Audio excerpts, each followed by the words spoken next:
Com a sucessão presidencial nas ruas, as expectativas do Brasil se voltam para o próximo dia 24, quando o Tribunal Federal da 4ª Região, em Porto Alegre, vai julgar o presidente Lula em segunda instância.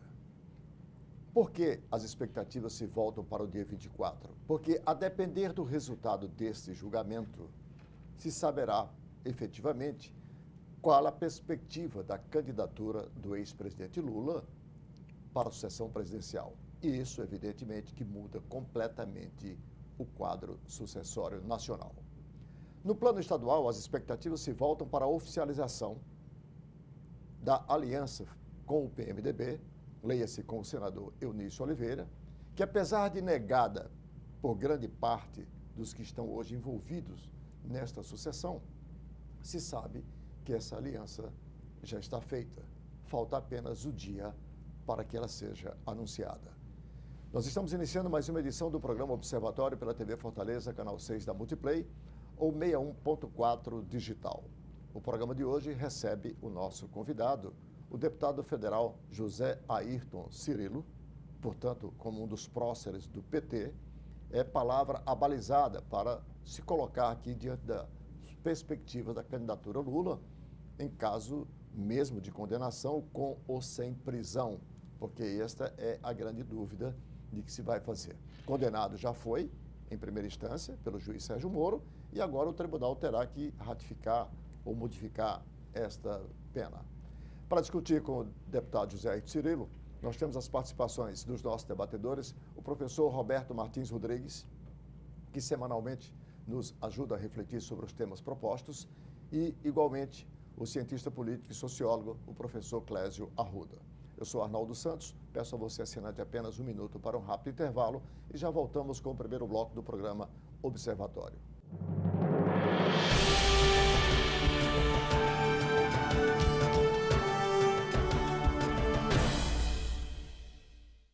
A Câmara Municipal de Fortaleza não para de trabalhar pela população da nossa cidade. E para que você fique sempre por dentro do nosso dia a dia, temos vários canais de comunicação. Confira o que acontece na Câmara pelo site e pelas nossas redes sociais, como Facebook, Instagram, YouTube, TV Fortaleza e Rádio Fortaleza. Acesse, comente, assista, participe. A casa é sua também. Câmara e você, juntos construindo uma Fortaleza melhor.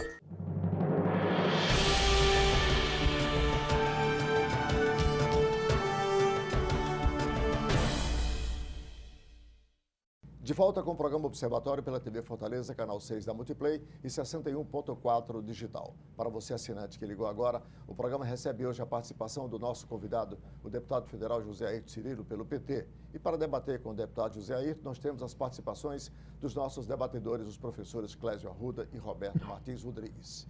Vamos então começar o programa ouvindo o deputado, nosso convidado, sobre o tema de abertura do programa. As expectativas se voltam hoje, deputado Zé Ayrton, para o resultado do julgamento do próximo dia 24. Como se sabe, o presidente Lula, o ex-presidente Lula, está posto como uma das opções à sucessão presidencial, mas na dependência desse julgamento, a partir da perspectiva de que se admite prisão a partir de julgamento em segunda instância. E ele vai exatamente ser julgado em segunda instância, visto que já foi apenado pelo juiz Sérgio Moro na primeira instância. O PT, nacionalmente, trabalha com que expectativas nesse instante? Olha, nós temos uma mobilização muito grande e não só nós do PT, mas também a comunidade acadêmica, nacional e internacional, para mostrar para a sociedade e também para os membros do tribunal a inocência do presidente Lula, porque pelos fatos que foram narrados, sem provas, nós esperamos que possa ter um processo de reversão dessa primeira decisão desfavorável proferida pelo juiz Sérgio Moro, que nós sabemos que é um juiz extremamente parcial, seletivo e, acima de tudo, comprometido com uma visão de mundo, de sociedade, e que condenou o presidente Lula sem ter elementos, inclusive no processo que são arrolados várias testemunhas, só uma das testemunhas deu um depoimento condenatório ao presidente Lula. Os demais, todos o absolveram. E mesmo sem ter provas, do ponto de vista formal, porque as provas elas se formam de vários elementos, não só testemunhal, documental e outras, mas as provas, por exemplo, mais cabais, que são as provas escritas, provas documentais, elas inocentam o presidente Lula, como também as provas testemunhais. E, portanto, o juiz, na minha lógica, como advogado também, que sou, e aí tem meu mestre aqui, o professor Roberto, poderá dar a sua posição. Eu entendo que quando há dúvida, sempre é pro réu e não contra o réu. Então, nós afirmamos que é preciso que haja justiça, e essa é a expectativa. Vamos aguardar. Nós sabemos que, pelo enredo que está sendo traçado, há uma grande possibilidade do presidente Lula ser condenado, inclusive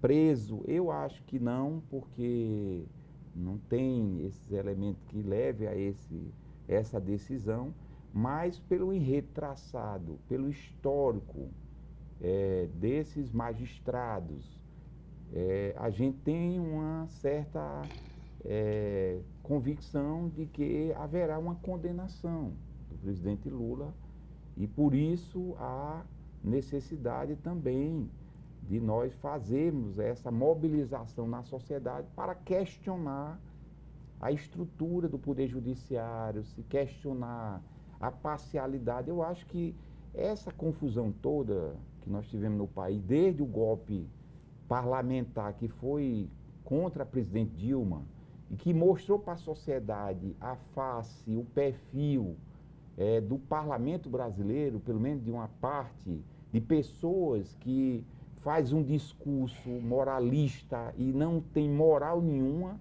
né? Pessoas altamente comprometidas, acusava a presidente Dilma. Vocês viram aí o leque de pessoas que fizeram isso, serviu para mostrar um pouco isso, como também agora esse processo com o presidente Lula, na minha leitura, ele serve também para, de certo modo, desmascarar essa caixa preta que é o Poder Judiciário, e não só da questão da parcialidade das sentenças, mas também o que está por trás e também como funciona essa estrutura de poder. Deixa eu colocar o professor Roberto e o professor Clésio Arruda nessa discussão, para que a gente possa aqui ter a visão com a experiência dele, à luz do direito, pelo nosso professor doutor Roberto Martins Rodrigues, e à luz da ciência política, pelo professor doutor Clésio Arruda. Professor Roberto, em dúbio pro réu, essa é a tradição, isso é o constitucional.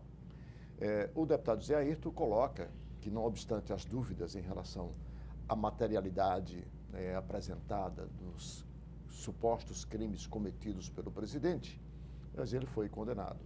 O Tribunal da 4ª Região, em Porto Alegre, Tribunal Federal, tem mantido, tradicionalmente, tem confirmado todas as penas exaradas pelo ministro Sérgio Moro, pelo juiz Sérgio Moro. Qual é a sua expectativa, com toda a sua experiência de professor, doutor no direito, hoje, dado a tradição da justiça brasileira, nesse episódio especificamente da Lava Jato?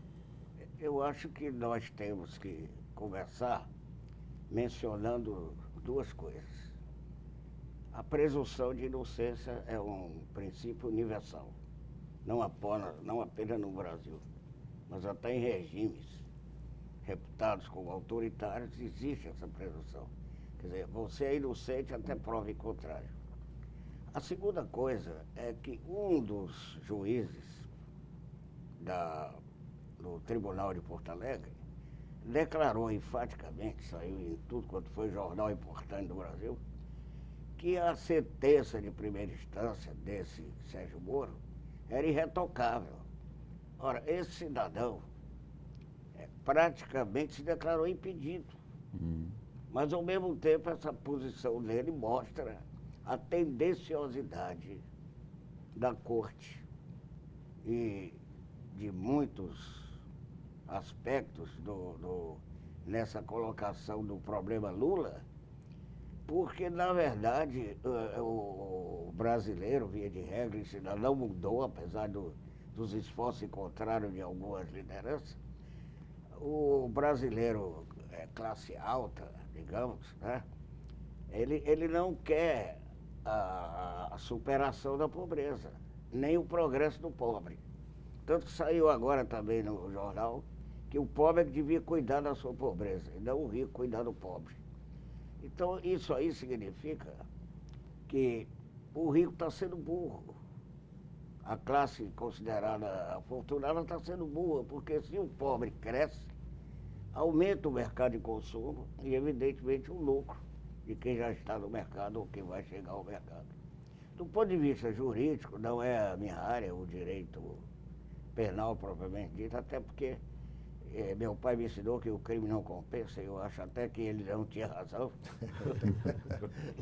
Mas eu acho que esse juiz que declarou isso, ele está refletindo, de uma certa forma, o que vai acontecer no tribunal. Embora eu, pessoalmente, talvez pela minha fé em certos valores, acredite que o tribunal vai contar até 10 antes de confirmar a sentença de primeira instância. Porque o Lula não é um réu qualquer. Ele representa o trabalhador brasileiro, aquele que dá duro, que acredita, que tem fé no desenvolvimento da civilização e tal. Eu sou um otimista. Acredito que se houver a confirmação na sentença de primeira instância, prisão de jeito nenhum. Até porque pode isso levar a uma não digo revolução, o brasileiro também não é de revolução, a não ser de 64. Mas pode levar a um problema muito mais sério do que essa crise que nós estamos vivendo.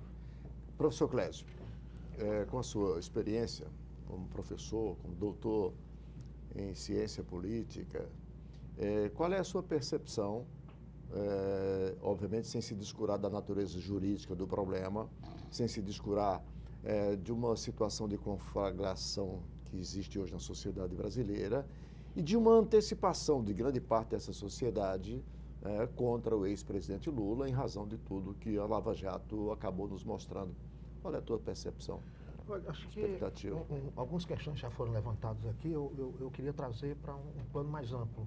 Né? O que acontece agora e que a gente assiste, se colocarmos a figura do presidente Lula, isso não é nenhuma novidade. Né? No sentido, por exemplo, a condução coercitiva, mandatos de segurança coletiva, coisas absurdas, né? Mandato de busca e apreensão para 100 casas, a invasão a domicílio. Quer dizer, essa prática... Impedir ele de tomar posse como ministro da Casa Civil, né? Eu estou colocando primeiro essas questões que já ocorrem no judiciário no dia a dia.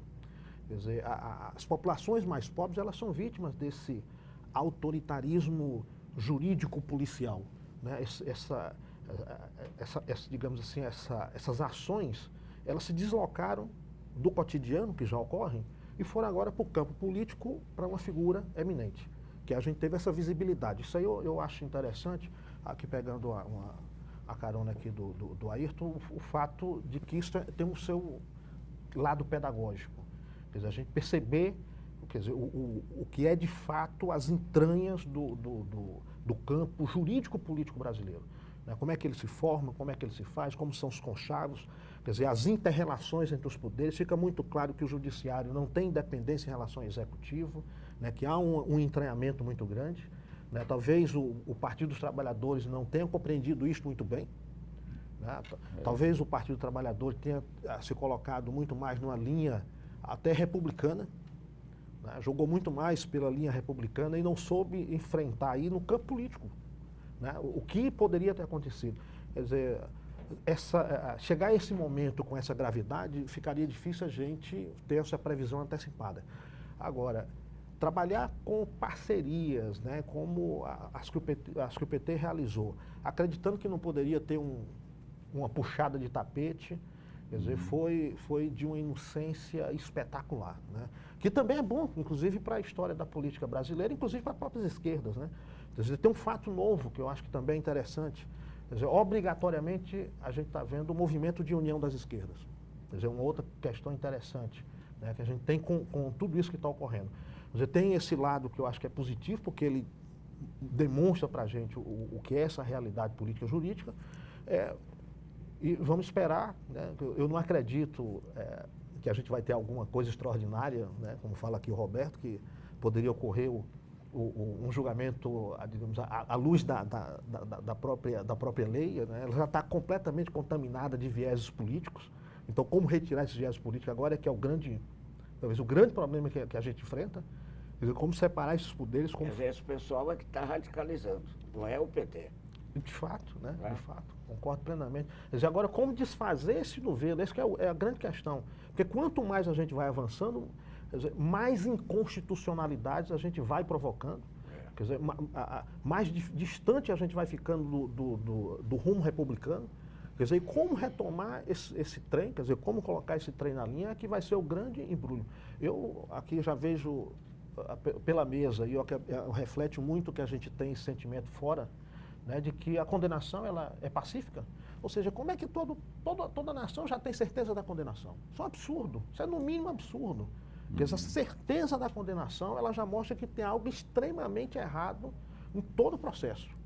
Quer dizer, a dúvida não paira. Quer dizer, mesmo com um julgamento em que as evidências materiais não são tão claras, e a dúvida da condenação é muito forte, quer dizer, então tem algo extremamente equivocado.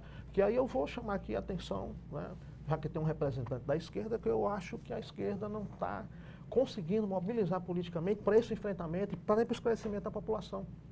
Essa é uma situação, primeiro assim, colaborar, que esse enredo aí, ele, além das manifestações que foram feitas, ferindo o princípio da magistratura, que é o princípio da neutralidade, quando o magistrado se manifesta extra autos, né, já é um indicativo, né, de uma posição política e não jurídica. Não é mais do que indicativo, é mais do que indicativo. É mais do que indicativo. Explícito. Agora, teve outro fato que é mais grave, que foi a antecipação do julgamento. Por exemplo, nós tivemos, aliás, esse processo agora aconteceu com o chamado processo do mensalão. O mensalão começou em Minas Gerais com o governador Eduardo Azeredo. Quando explode esse processo no governo Lula, né, envolvendo Zé Disseu e outros, o mensalão já existia. Então eles pegaram e fizeram esse julgamento e deixaram o mensalão verdadeiro, a origem do mensalão, para depois. Nunca julgaram esse processo. Agora é a mesma coisa. Você tem toda uma gama de autos lá, de processos anteriores, e eles, numa decisão altamente política, eles pulam isso, avocam para o tribunal, né, para acelerar essa decisão. E é evidente, eu acho que essa é a posição de impedir a candidatura do presidente Lula. Deixa eu fazer o nosso primeiro intervalo. E quando voltarmos, eu quero colocar na discussão, a partir de uma fala do professor Clésio no final, que é essa apatia do PT, sendo este partido o maior perdedor a depender desse julgamento. Porque isso poderá resultar, inclusive, no impedimento à candidatura da sua liderança maior, que é o ex-presidente Lula. Por que essa apatia? Por que o PT está acuado? Quando voltarmos em um minuto.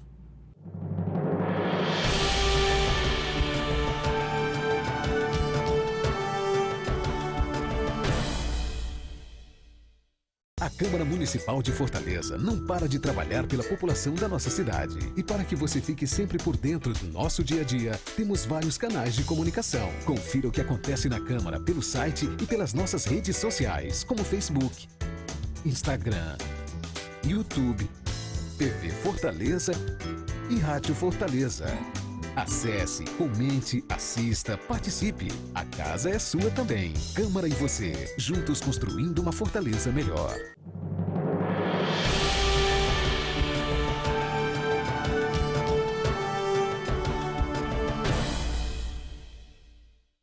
Estamos de volta com o segundo bloco do programa Observatório pela TV Fortaleza, canal 6 da Multiplay ou 61.4 digital.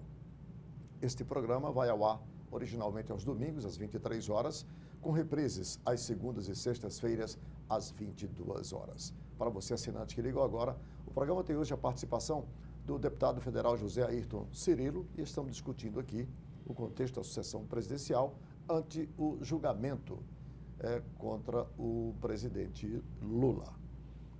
No final da fala do professor Clésio, o deputado Zé Ayrton, ele trouxe um assunto que me chama muito a atenção. O PT é, em meio a toda a Lava Jato, independentemente aqui dos resultados, o maior perdedor, porque colocou a sociedade brasileira, em boa parte, incrédula diante do que conheceu. Sua principal liderança é o presidente Lula. Poderá, diante desses fatos do julgamento, se confirmada a sua condenação, a disputar as eleições, mas sub judice. Portanto, também colocando uma dúvida muito grande naqueles que nele votarem, porque não sabe se chegará até o final. E o PT, que é, portanto, o maior perdedor em tudo isto, diferentemente, digamos, do centro e da direita, está apático, como que aceitando esta situação. O que é isto? É uma confissão de culpa? É vergonha do que está acontecendo? Ou é falta de autocrítica mesmo e de coragem para o enfrentamento? Posso fazer uma provocação? Pois não. O atordoado. Olha, eu diria que, assim, primeiro, colocar aqui, o PT não está apático, há uma mobilização nacional, internacional, inclusive, dia 24, eu deverei estar lá em Porto Alegre, participando desse ato em solidariedade ao presidente Lula, em defesa do Lula ser candidato e principalmente em defesa da democracia e da justiça, mas também vão estar lá várias personalidades internacionais, entre eles, inclusive, o Bono, que é um dos cantores famosos, que tem uma posição política internacional, como juristas, intelectuais. Então, não há, assim, uma apatia. Inclusive, nós vamos ter um calendário de várias mobilizações. Aqui no Ceará mesmo, nós vamos ter um calendário articulado, não só pelo PT, mas pela Frente Brasil Popular, que envolve os partidos progressistas e setores do movimento social, sindical, que vão estar mobilizados num calendário de atividade. Por exemplo, dia 16, nós vamos ter uma mobilização nas cidades aqui do Ceará, onde temos a representação da Justiça Federal. Ou seja, nós vamos ter aqui em Fortaleza, vai ter em Sobral, vai ter em Juazeiro, vai ter em Limoeiro, né? Então vai ter uma mobilização preparatória para um grande ato que nós vamos ter aqui também dia 24, como vai ter esse ato lá em Porto Alegre no dia 24. Então não há uma apatia. O que nós temos que entender é que... Eu digo a apatia não só para esse fato, porque claro que esse fato não poderia passar em branco, é a apatia mesmo no dia a dia. Não se vê, se vê os outros movimentos convocando as pessoas nas cidades para protestar, para pedir condenação, mas não se vê, ao contrário, o PT, cuja tradição é essa mobilização, fazendo a mesma coisa como antídoto. Nesse sentido. Eu diria, e as duas tentativas que fez em São Paulo foi um tanto quanto frustrante em termos de número de pessoas. Eu diria o seguinte, nós estamos num período adverso. Por quê? Porque houve toda uma articulação nacional e internacional, porque é importante entender que, assim, depois que o Brasil, digamos assim, se tornou um país independente ao pagar os credores internacionais, por exemplo, nós sabemos que o discurso era, o Brasil ficava de joelho diante do Fundo Monetário Internacional.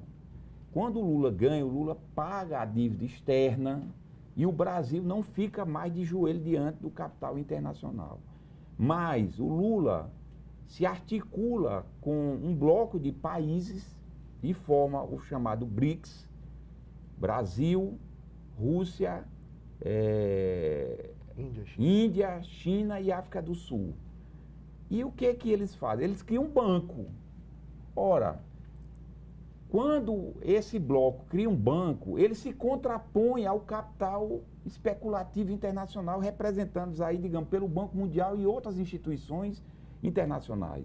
E aí entra o conflito da geopolítica dos interesses econômicos e estratégicos.